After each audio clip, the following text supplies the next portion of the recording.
Everyone, आज के इस वीडियो में मैं लेकर के आया हूं आपके EMRS एग्ज़ाम 2025 के लिए NEP 2020 के अंदर बहुत सारे इम्पोर्टेंट गवर्नमेंट इनिशिएटिव्स हैं और एब्रीविएशंस हैं जो आपके अलग अलग टीचिंग एग्ज़ाम्स के अंदर पूछे जाते हैं। और ये बहुत ही इम्पोर्टेंट एब्रीविएशंस हैं जो कि हर एग्ज़ाम के अंदर 2 या 3 मार्क्स में पूछे जाते हैं। तो ये वीडियो जो है आप शुरू से लेकर के आखिरी तक ज़रूर देखें। यहाँ से आपके 2 या 3 मार्क्स का क्वेश्चन ज़रूर बनेंगे। और चैनल को लाइक और सब्सक्राइब ज़रूर करें जिससे कि मैं इसी तरह के वीडियो आपके लिए बना सकूं।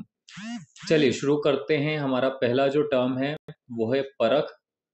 अब परख के अंदर आप यहाँ पर अलग अलग अल्फ़ाबेट देखेंगे तो इसमें आपको P दिया हुआ है, A दिया हुआ है, R, A, K और H। तो यहाँ पर जितने भी अल्फ़ाबेट हैं सबका अलग अलग एक यहाँ पर एक मीनिंग है। परख का अगर हम फुल फॉर्म की बात करें तो परख का फुल फॉर्म होता है performance assessment review analysis of knowledge for holistic development. अब ये क्या होता है? ये एक तरह का असेसमेंट टूल है। इसमें क्या किया जाएगा, ये NEP 2020 के अंदर इसको सेटअप किया गया है जिसमें स्टैंडर्ड बनाए जाएंगे कि स्टूडेंट का जो असेसमेंट है, उनकी जो आकलन है वो किस तरीके से किया जाए। सेकंड हमारा इसमें आता है ECCE। ECCE का फुल फॉर्म है early childhood care and education. और ये जो है आपके चिल्ड्रन है जिनकी एज 3 साल से 6 साल के बीच में होती है, उनके लिए खास करके फाउंडेशनल लर्निंग की जो है वो बात करता है NEP 2020 के अंदर। तो आप इसमें फुल फॉर्म इसमें ज़रूर याद रखें, early childhood care and education. Third term है हमारी यहाँ पर FLN, जिसका फुल फॉर्म होता है फाउंडेशनल लिटरेसी एंड न्यूमरेसी। सो नाम से यहाँ पता चल रहा है फाउंडेशनल मतलब बेसिक जो लिटरेसी है, जो लिखने पढ़ने की जो कैपेसिटी है, न्यूमरेसी है, अंक गणित का अंकों का नॉलेज है, ज्ञान है। तो इतना ये सब होना चाहिए। All children attend basic reading. बच्चों को, चिल्ड्रन को बेसिक रीडिंग उनको आनी चाहिए, राइटिंग आनी चाहिए, न्यूमेरेसी स्किल आनी चाहिए। ये सब इंश्योर किया जाए कम से कम ग्रेड 3 तक, क्लास 3 तक। फिर नेक्स्ट आता है इसमें आपका टर्म है दीक्षा। दीक्षा के अंदर इसका फुल फॉर्म होगा digital infrastructure for knowledge sharing. तो एक तरह का ये ऑनलाइन प्लेटफॉर्म है, मतलब ये ऑनलाइन आपको अवेलेबल है जिसके ऊपर आप अपना नॉलेज शेयर करने के लिए एक तरह का वो गवर्नमेंट ने इंफ्रास्ट्रक्चर बनाया है जहाँ पर टीचर्स हो गए, स्टूडेंट हो गए, वो वहाँ पर उनके लिए ई कंटेंट, इलेक्ट्रॉनिक कंटेंट हो गया, चाहे PPT हो गए, PPTs हो गई, वीडियोस हो गए, ये सारी चीज़ें अवेलेबल करवाई जाएंगी और लर्निंग टूल अवेलेबल करवाए जाएंगे जो आगे जा कर के टीचिंग में हेल्प करेंगे। नेक्स्ट टर्म है MOOC, मूक। एक तरह का ये प्लेटफॉर्म होता है जो फ्री में ऑनलाइन कोर्सेस अवेलेबल करवाता है। और ये जो कोर्सेस होते हैं इंडियन यूनिवर्सिटीज़ और जो कॉलेजेस हैं वो अवेलेबल करवाते हैं अपनी तरफ से इस प्लेटफॉर्म पर। नेक्स्ट हमारा इसमें टर्म है सार्थक। सार्थक का फुल फॉर्म है students and teachers holistic development through quality education. यहाँ पर नाम से पता चल रहा है कि इसमें स्टूडेंट और टीचर के होलिस्टिक डेवलपमेंट की बात की गई है, एडवांसमेंट की बात की गई है, किसके थ्रू? क्वालिटी एजुकेशन के थ्रू। और NEP 2020 में इसको इम्प्लीमेंट किया गया स्कूल्स के अंदर जिससे कि जो टीचिंग की जो क्वालिटी है, एजुकेशन की जो क्वालिटी है, होलिस्टिक लर्निंग को इम्प्लाई किया जा सके, टीचर ट्रेनिंग दी जा सके।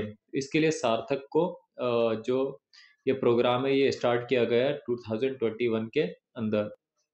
नेक्स्ट हमारा मिशन है इसके अंदर निपुण भारत। और निपुण भारत में इसमें निपुण का जो फुल फॉर्म है वो है national initiative for proficiency in reading with understanding and numeracy, कि एक नेशनल इनिशिएटिव है जिसमें प्रोफिशिएंसी रीडिंग में और अंडरस्टैंडिंग में दिलाई जाए 2021 के अंदर। इसका एम था अचीव करना फाउंडेशनल लिटरेसी इन न्यूमरेसी FLN। हर एक बच्चा जो ग्रेड 3 से कम तक का है, अंदर अंदर उसको बेसिक रीडिंग राइटिंग और न्यूमरेसी गणित का ज्ञान उसका हो जाए। नेक्स्ट स्कीम आती है PM ई विद्या स्कीम। तो PM ई विद्या स्कीम जो है ये 2020 में प्रोग्राम लाया गया। इसके अंदर one nation one digital platform, तो पूरे कंट्री के लिए, पूरे देश के लिए एक डिजिटल प्लेटफॉर्म की बात की गई, जिसके अंदर इंटीग्रेट करके जितने भी ऑनलाइन और डिजिटल एजुकेशन इनिशिएटिव हैं, चाहे दीक्षा हो, स्वयं प्रभा हो, ये सारे डिजिटल इनिशिएटिव को इस प्लेटफॉर्म के ऊपर एक साथ पे लाया जाए। नेक्स्ट है आपका इसमें निष्ठा। निष्ठा का फुल फॉर्म है national initiative for school heads and teachers holistic advancement. तो इसमें भी टीचर्स और स्कूल जो हेड्स है, प्रिंसिपल्स है, उनके होलिस्टिक एडवांसमेंट की बात की गई 2019 के अंदर। आगे जा कर के इसको अपडेट करके 2021 में निष्ठा 2.0 और 3.0 भी लाया गया। इसमें वर्ल्ड से लार्जेस्ट टीचर ट्रेनिंग प्रोग्राम इसको हम कह सकते हैं कैपेसिटी बिल्डिंग के लिए, अंडर NEP 2020 के अंदर। नेक्स्ट है इसके अंदर ABC का फुल फॉर्म है academic bank of credit. Academic bank of credit जो है वो अलाउ करता है स्टूडेंट्स को टू स्टोर एकेडमिक क्रेडिट्स, जो उन्होंने डिग्री या फिर जो भी उन्होंने एकेडमिक चीज़ें अर्न की हैं, उनको डिजिटली उनको स्टोर किया जा सके, उनको ट्रांसफ़र किया जा सके अलग अलग इंस्टीट्यूशन में। मतलब एक इंस्टीट्यूशन से दूसरे इंस्टीट्यूशन में एडमिशन लेने पर, चेंज करने पर उनको फिजिकल फॉर्म में वो देने की रिक्वायरमेंट नहीं रहेगी, मार्कशीट देने की रिक्वायरमेंट नहीं रहेगी।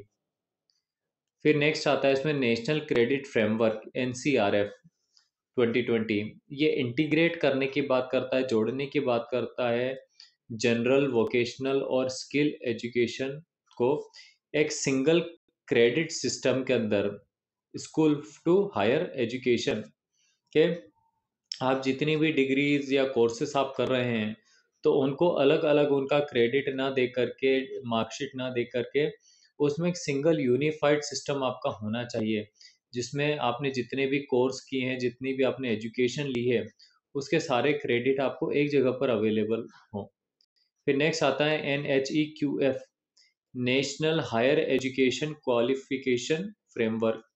तो नेशनल हायर एजुकेशन के लिए क्वालिफिकेशन फ्रेमवर्क की बात की गई, जो लर्निंग आउटकम्स की बात करता है और एक लेवल सेट करता है कि कम से कम जो हायर लेवल की जो एजुकेशन है उसके लिए एटलीस्ट इतना आउटकम लेवल होना चाहिए, इतना अचीव करना चाहिए। फिर नेशनल रिसर्च फाउंडेशन होता है आपका NRF, प्रपोज्ड एन 2000 NEP 2020 के अंदर इसमें बताया गया, प्रमोट करने की बात की गई फंड और रिसर्च और इनोवेशन के लिए।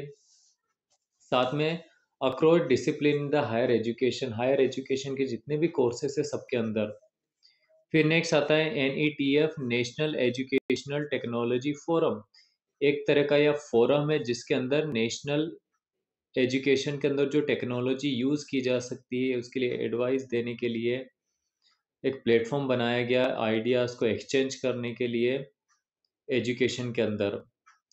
आई होप दोस्तों आपको मेरा वीडियो पसंद आया होगा, और भी इसी तरह के वीडियोस मैं लाता रहूँगा, और आप इस मेरे जो चैनल है उसको सब्सक्राइब करें, वीडियो को लाइक करें, और हम आगे जा कर के इसी तरह के जो EMRS और KVS और अदर एग्ज़ाम के लिए आपके जो क्वेश्चंस है वो हम डिस्कस करेंगे। तो वीडियो को लाइक ज़रूर करें।